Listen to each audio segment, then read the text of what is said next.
ನನ್ನ ಚಾನೆಲ್ಗೆ ಸುಸ್ವಾಗತ. ಇಂದು ನಾವು ಕೃಷ್ಣ ಬಜಾರ್ ಬಗ್ಗೆ ತಿಳಿಯಲಿದ್ದೇವೆ. ಯಾರು ಇದನ್ನು ನಿರ್ಮಿಸಿದರು? ಇದು ಎಲ್ಲಿದೆ? ಇದು ಹೇಗಿತ್ತು? ಯಾರು ಇದನ್ನು ನಾಶಪಡಿಸಿದರು? ಮೌನ ವರ್ಷಗಳು ಮತ್ತು ಇತ್ತೀಚಿನ ಉತ್ಥಾನ. ಕೃಷ್ಣ ಬಜಾರ್, ಕೃಷ್ಣ ಸಂತೆ ಬೀದಿ ಎಂದೂ ಕರೆಯಲ್ಪಡುವ ಒಂದು ಬೃಹತ್, ಉತ್ತಮವಾಗಿ ಯೋಜಿತವಾದ ಮಧ್ಯಕಾಲೀನ ವಾಣಿಜ್ಯ ಸಂಕೀರ್ಣವಾಗಿದೆ. ಅರ್ಧ ಕಿಲೋಮೀಟರ್ಗಿಂತಲೂ ಹೆಚ್ಚು ಉದ್ದ ಮತ್ತು ಸುಮಾರು 50 ಮೀಟರ್ ಅಗಲವಿರುವ ಇದು 2 ಪ್ರಮುಖ ಉದ್ದೇಶಗಳನ್ನು ಪೂರೈಸುತ್ತಿತ್ತು. ಮೊದಲನೆಯದು ರಥಗಳ ಬೀದಿ, ತೇರಿನ ಬೀದಿ. ಇದು ಪವಿತ್ರ ಕಾರ್ ಸ್ಟ್ರೀಟ್ ಆಗಿ ಕಾರ್ಯನಿರ್ವಹಿಸುತ್ತಿತ್ತು. ಇಲ್ಲಿ ಧಾರ್ಮಿಕ ಹಬ್ಬಗಳ ಸಮಯದಲ್ಲಿ ಬಾಲಕೃಷ್ಣ ವಿಗ್ರಹವನ್ನು ಹೊತ್ತ ದೇವಸ್ಥಾನದ ರಥವನ್ನು ಮೆರವಣಿಗೆ ಮಾಡಲಾಗುತ್ತಿತ್ತು. ಎರಡನೆಯದು ಜಾಗತಿಕ ವ್ಯಾಪಾರ ಕೇಂದ್ರ. ಇದು ಹಂಪಿಯ ಪ್ರಮುಖ ಮಾರುಕಟ್ಟೆಗಳಲ್ಲಿ ಒಂದಾಗಿತ್ತು. ಇಲ್ಲಿ ಪೋರ್ಚುಗಲ್, ಪರ್ಷಿಯಾ, ಚೀನಾ ಮತ್ತು ಅರೇಬಿಯಾದ ಅಂತಾರಾಷ್ಟ್ರೀಯ ವ್ಯಾಪಾರಿಗಳು ಸರಕುಗಳನ್ನು ವಿನಿಮಯ ಮಾಡಿಕೊಳ್ಳುತ್ತಿದ್ದರು.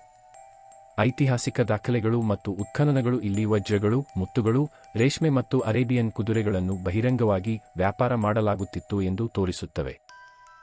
ಇದನ್ನು ನಿರ್ಮಿಸಿದವರು ಯಾರು?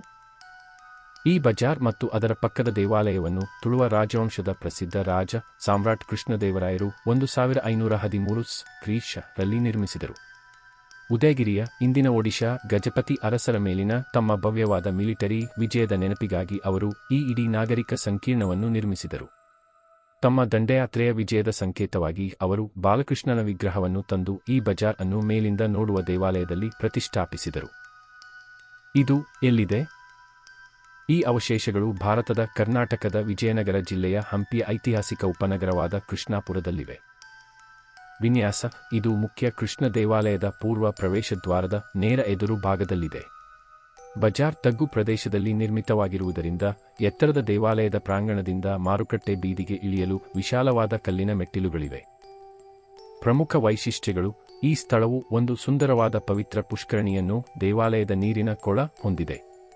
ಇದರ ಮಧ್ಯದಲ್ಲಿ ಒಂದು ಸಣ್ಣ ಕಲ್ಲಿನ ಮಂಟಪವಿದೆ ಮತ್ತು ಮೂಲತಃ ಕೊಳಕ್ಕೆ ನೀರನ್ನು ಒದಗಿಸುತ್ತಿದ್ದ ಸುಂದರವಾಗಿ ಕೆತ್ತಲಾದ ನೀರಿನ ಕಾಲುವೆಗಳಿವೆ. ಇದು ಹೇಗಿತ್ತು? ಅದರ 16ನೇ ಶತಮಾನದ ಉತ್ತುಂಗದಲ್ಲಿ ಕೃಷ್ಣ ಬಜಾರ್ ಒಂದು ಭವ್ಯವಾದ ಅರ್ಧ ಕಿಲೋಮೀಟರ್ ಉದ್ದದ ಜಾಗತಿಕ ವ್ಯಾಪಾರ ಕೇಂದ್ರ ಮತ್ತು ಆಚರಣೆಯ ಬೀದಿಯಾಗಿತ್ತು. ಇಲ್ಲಿ ಪರ್ಷಿಯಾ, ಪೋರ್ಚುಗಲ್ ಮತ್ತು ಚೀನಾದ ವ್ಯಾಪಾರಿಗಳು ವಜ್ರಗಳು, ಮಾಣಿಕ್ಯಗಳು, ಉತ್ತಮ ರೇಷ್ಮೆ ಮತ್ತು ಅರೇಬಿಯನ್ ಕುದುರೆಗಳಂತಹ ಐಷಾರಾಮಿ ವಸ್ತುಗಳನ್ನು ಬಹಿರಂಗವಾಗಿ ವ್ಯಾಪಾರ ಮಾಡುತ್ತಿದ್ದ 2 ಅಂತಸ್ತಿನ ಕಲ್ಲಿನ ಕಂಬಗಳ ಮಂಟಪಗಳು ಸಾಲಾಗಿ ನಿಂತಿದ್ದವು. ಭವ್ಯ ಧಾರ್ಮಿಕ ಹಬ್ಬಗಳ ಸಮಯದಲ್ಲಿ ಬೃಹತ್ ಮರದ ದೇವಸ್ಥಾನದ ರಥಗಳನ್ನು ಮುನ್ನಡೆಸಲು ಸಾಕಾಗುವಷ್ಟು ಅಗಲವಾಗಿದ್ದ ಈ ಜನನಿಬಿಡ ಗ್ರಾನೈಟ್ ಹಾಸಿದ ಮಾರುಕಟ್ಟೆಯ ಕೊನೆಯಲ್ಲಿ ಪಚ್ಚೆ ಹಸಿರು ಬಣ್ಣದ ಕಲ್ಲಿನ ಪುಷ್ಕರಣಿ ಇತ್ತು. ಇದು ವಿಜಯನಗರ ಸಾಮ್ರಾಜ್ಯದ ಶ್ರೀಮಂತ ರಾಜಪ್ರಮುಖರು, ಅಂತಾರಾಷ್ಟ್ರೀಯ ಪ್ರವಾಸಿಗರು ಮತ್ತು ಗಣ್ಯ ನಾಗರಿಕರಿಂದ ಸದಾ ತುಂಬಿರುತ್ತಿತ್ತು. ಇದನ್ನು ನಾಶಪಡಿಸಿದವರು ಯಾರು? ಕೃಷ್ಣ ಬಜಾರ್ನ ವೈಭವವು ಜನವರಿ 1565 ಕ್ರಿ.ಶ.ರಲ್ಲಿ ನಡೆದ ಭೀಕರ ತಾಳಿಕೋಟೆ ಯುದ್ಧದ ನಂತರ ಅತ್ಯಂತ ಕ್ರೂರವಾಗಿ ಕೊನೆಗೊಂಡಿತು. ದಖನ್ ಸುಲ್ತಾನರ, ಬಿಜಾಪುರ, ಅಹಮದ್ನಗರ, ಗೋಲ್ಕಂಡ ಮತ್ತು ಬಿದರ್ ಸುಲ್ತಾನರನ್ನು ಒಳಗೊಂಡಂತೆ ಜಂಟಿ ಮಿಲಿಟರಿ ಒಕ್ಕೂಟವು ವಿಜಯನಗರ ಸೈನ್ಯವನ್ನು ಸೋಲಿಸಿತು. ವಿಜಯಶಾಲಿ ಸೈನ್ಯಗಳು ಹಂಪಿಗೆ ನುಗ್ಗಿ ಸುಮಾರು 6 ತಿಂಗಳ ಕಾಲ ಅದರ ವಾಸ್ತುಶಿಲ್ಪವನ್ನು ವ್ಯವಸ್ಥಿತವಾಗಿ ಲೂಟಿ ಮಾಡಿ ಸುಟ್ಟು ಮತ್ತು ಧ್ವಂಸಗೊಳಿಸಿದವು.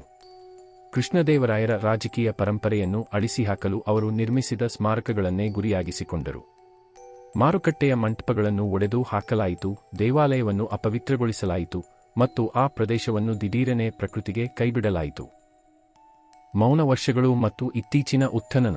1565ರ ವಿನಾಶದ ನಂತರ ಬಜಾರ್ನ ತಗ್ಗು ಪ್ರದೇಶದ ಭೌಗೋಳಿಕ ಸ್ವರೂಪದಿಂದಾಗಿ ಶತಮಾನಗಳ ಕಾಲ ಮುಂಗಾರು ಪ್ರವಾಹದ ನದಿಯ ಹೂಳು ಮತ್ತು ಮಣ್ಣು ಇಲ್ಲಿ ಬಂದು ತುಂಬಿಕೊಂಡಿತು. ಭವ್ಯವಾದ ರಚನೆಗಳು ಸಂಪೂರ್ಣವಾಗಿ ಭೂಗತವಾಗಿ ಕಣ್ಮರೆಯಾದವು ಮತ್ತು ಸ್ಥಳೀಯ ರೈತರು ಅಂತಿಮವಾಗಿ ಹೂತುಹೋಗಿದ್ದ ಮಾರುಕಟ್ಟೆಯ ಮೇಲೆಯೇ ದಟ್ಟವಾದ ಬಾಳೆ ತೋಟಗಳನ್ನು ಬೆಳೆದರು. ಇತ್ತೀಚಿನ ದಶಕಗಳಲ್ಲಿ ಮಾತ್ರ ಭಾರತೀಯ ಪುರಾತತ್ವ ಸರ್ವೇಕ್ಷಣಾ ಇಲಾಖೆ ಆಸಿ ಈ ಸ್ಥಳವನ್ನು ಉತ್ಖನನ ಮಾಡಿ ಇಂದು ಪ್ರವಾಸಿಗರು ನೋಡುವ ಕಲ್ಲಿನ ಕಂಬಗಳ ಸುದೀರ್ಘ 2 ಸಾಲುಗಳು, ಮಾರ್ಗಗಳು ಮತ್ತು ಪವಿತ್ರ ಪುಷ್ಕರಣಿಯನ್ನು ಹೊರತೆಗೆದಿದೆ. ವಿಡಿಯೋ ವೀಕ್ಷಿಸಿದ್ದಕ್ಕಾಗಿ ಧನ್ಯವಾದಗಳು.